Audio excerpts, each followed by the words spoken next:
Hello watch enthusiasts, and welcome to Watch Chronicler. The world of watches, and even more so the world of luxury watches, is saturated with brands of significant size which produce watches which, understandably, are conceived to follow market trends and sale figures.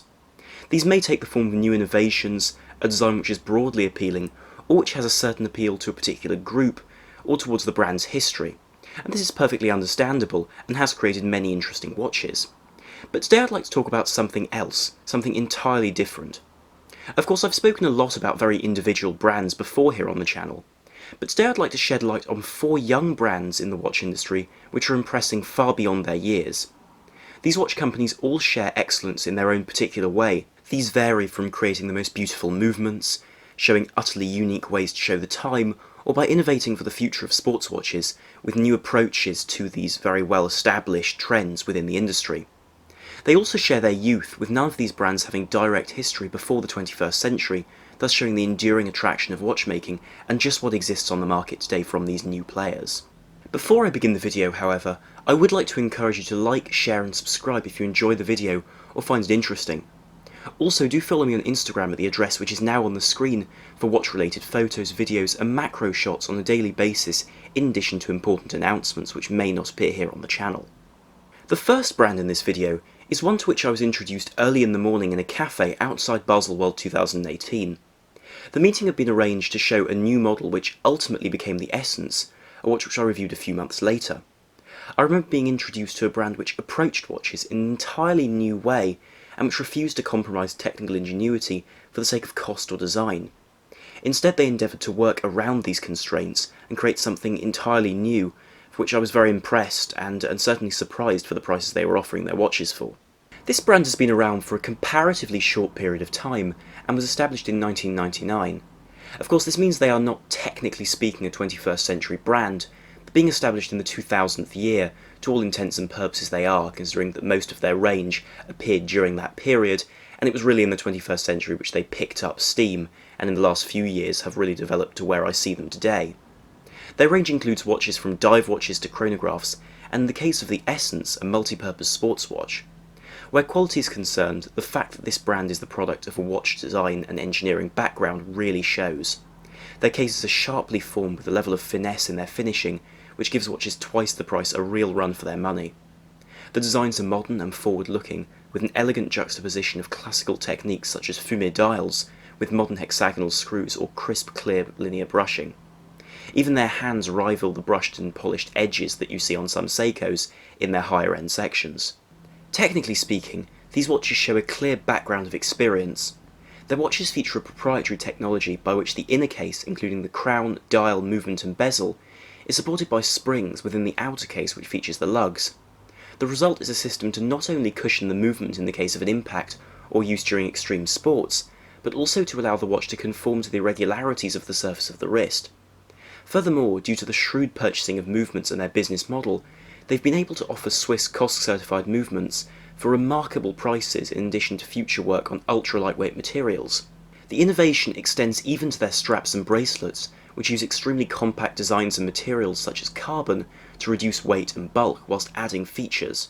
The result are clasps which are extremely slim, but also extremely feature-packed, such as clasps with a micro-adjustment section, even though the clasp is as slim as a standard butterfly-style clasp you would see on a dress watch, something which I really haven't seen before, and never at this sort of price.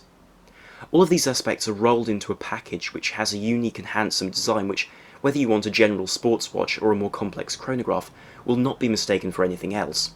In short, I think this is a brand which, through its novel approach, is creating a future answer to the grossly overused term tool watch, but still with a great deal of appeal to someone who wants a good-looking watch too. The second brand in this video is one which I have also been lucky to have had a personal connection with, as I met the owner, Nicholas Bowman-Scargill, a few months ago.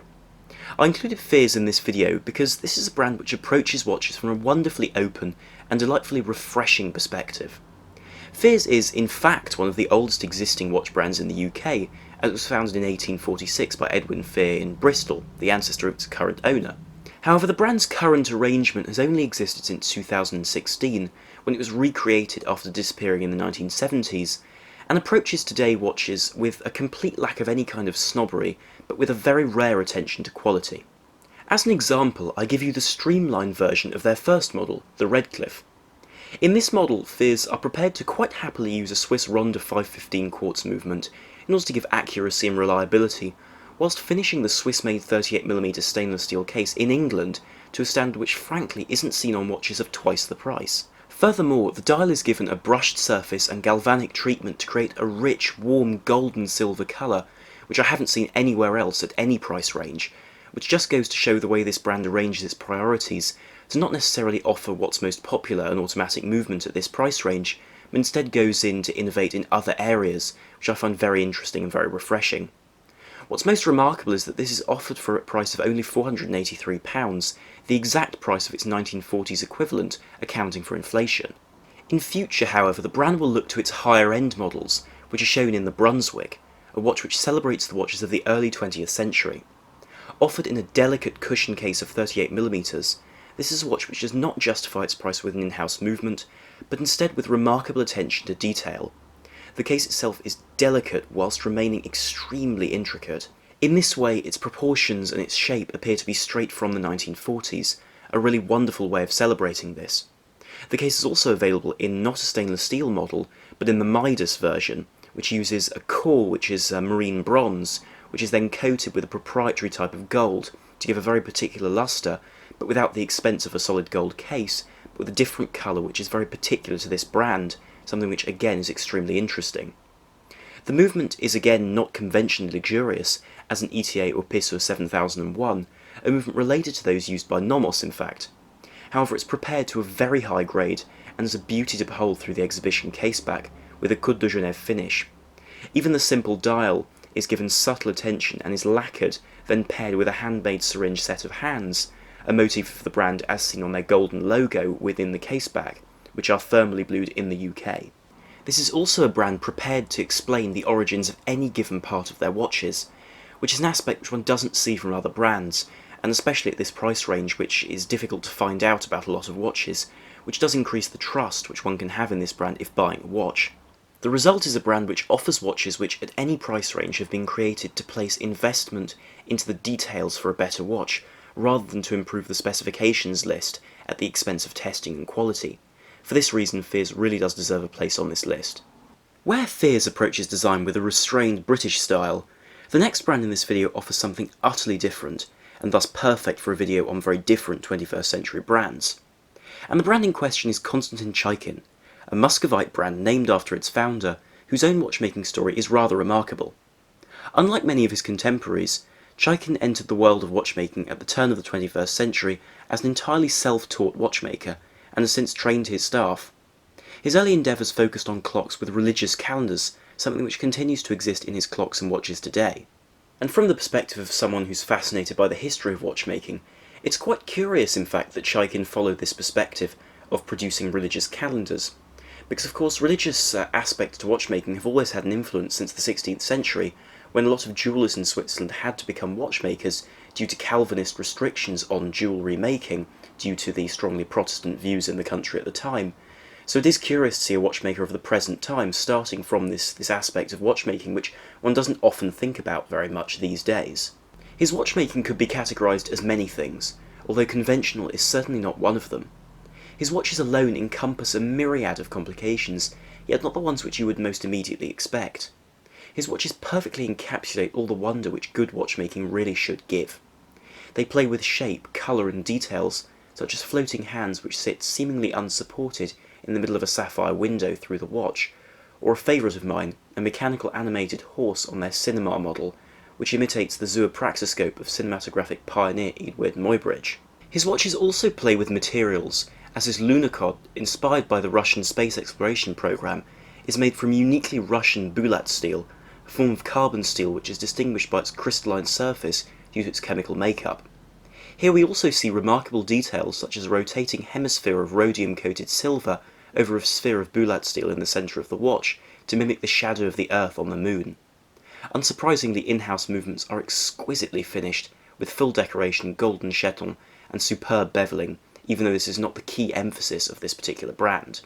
Most commonly, he's known for his creation of the Joker in 2017, a watch which is more accessible than his other models, and which has allowed production to exceed 100 watches per year, A small figure for many brands, but not for a brand of this particular size.